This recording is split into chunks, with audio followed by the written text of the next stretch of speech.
Have you been thinking about going low carb or keto? Here are 3 reasons we went low carb after the age of 50. So I would say we have to open with talking about health, right? Because when we were in our 20s, health was like it was like, yeah, that was important, but if there was like chili cheese fries or something, we'd be like, oh, I'll wait, I'll worry about health tomorrow, right? Well, tomorrow is here. Tomorrow's So, here. Got to pay the piper. Yeah. So, and we are like many of you out there. We spent many, many years following the conventional wisdom, right, of eating a low-fat diet, eating lots of carbs, and it didn't really matter if they were refined as long as... And 0 fat. Yeah. And what that got us was a lot of inflammation. And we talk a lot about inflammation on our channel, and I think really of all the health problems, it is probably the most underappreciated for how it wreaks havoc in the body. Yeah, it is. Inflammation is actually the underlying key to most of the disease processes that we hear about today. Cardiovascular disease,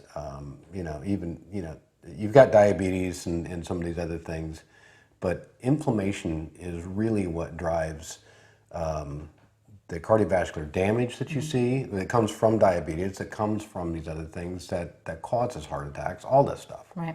And a low-carb diet is really, at its essence, a low-inflammation diet. Right. And one of the main culprits of our diets for inflammation is sugar. So sugar is really reduced dramatically, if not eliminated, hopefully, Yeah. On a low-carb diet. And that's going to help everything from joints to be feeling much better, to cardiovascular, like you had mentioned.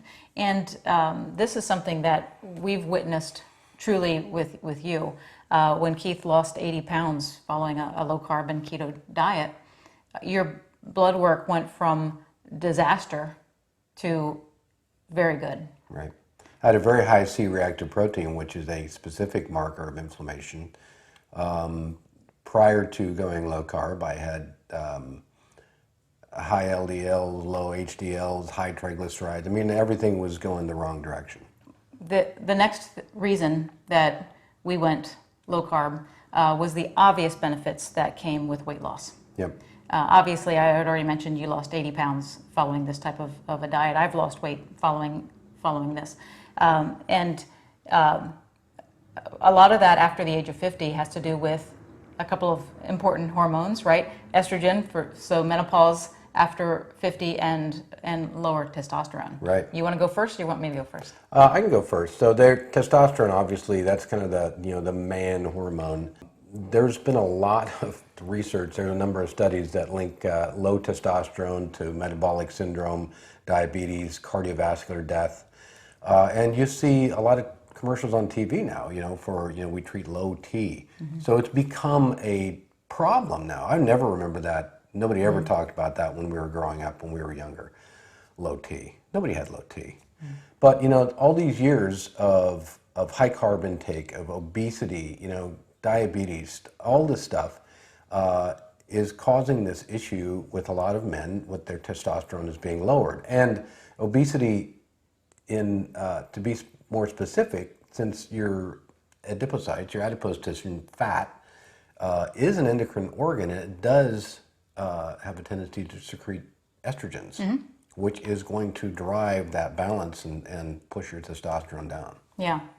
Yeah, and as far as women, increased belly fat is a reality that comes with menopause. And it's not a real well understood reason why that happens, but it is very well documented. Yeah. And I have on my other YouTube channel, I did a video on how to make weight loss easier after menopause.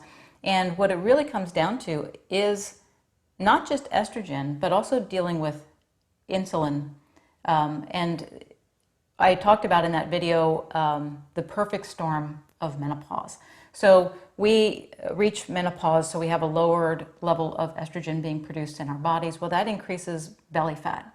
Well, increased belly fat contributes to insulin resistance. Insulin resistance contributes to weight gain and carb cravings, which of course are going to loop back and make the abdominal fat even worse.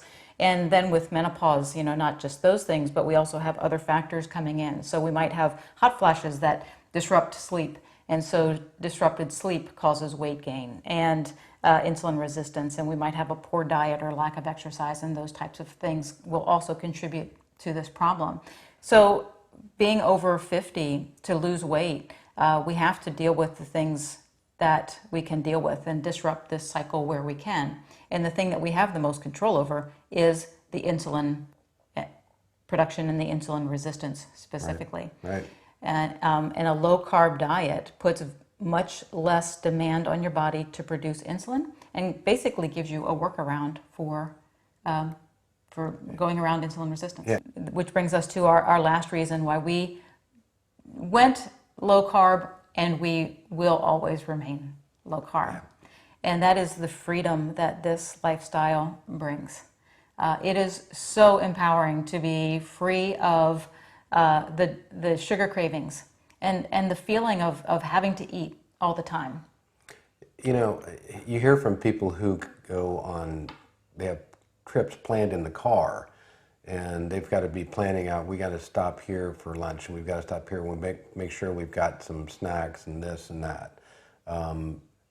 Do you want to talk about our airline flights? Yeah, that's what I was thinking about too. So we were recently supposed to be taking a little hop, skip, and jump flight from, where were we, Washington, D.C. to Harrisburg, Pennsylvania. And it was foggy that night, and our flight got canceled.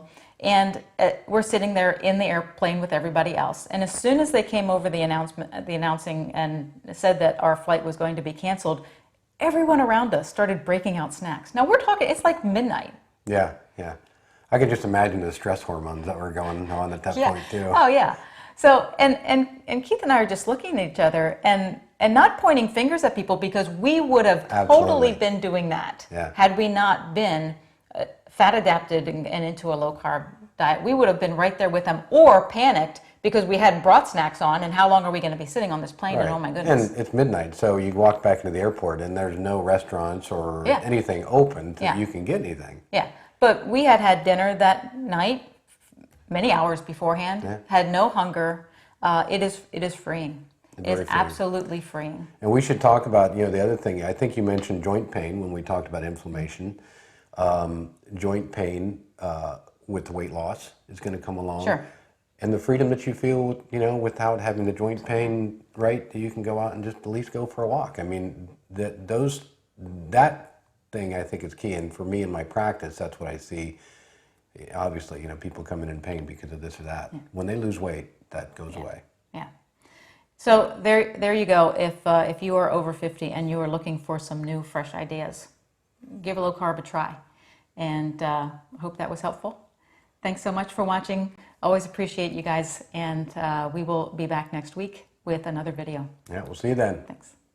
So have you been thinking about going low carb or keto? Here are 3 reasons that we went low carb after the age of 50.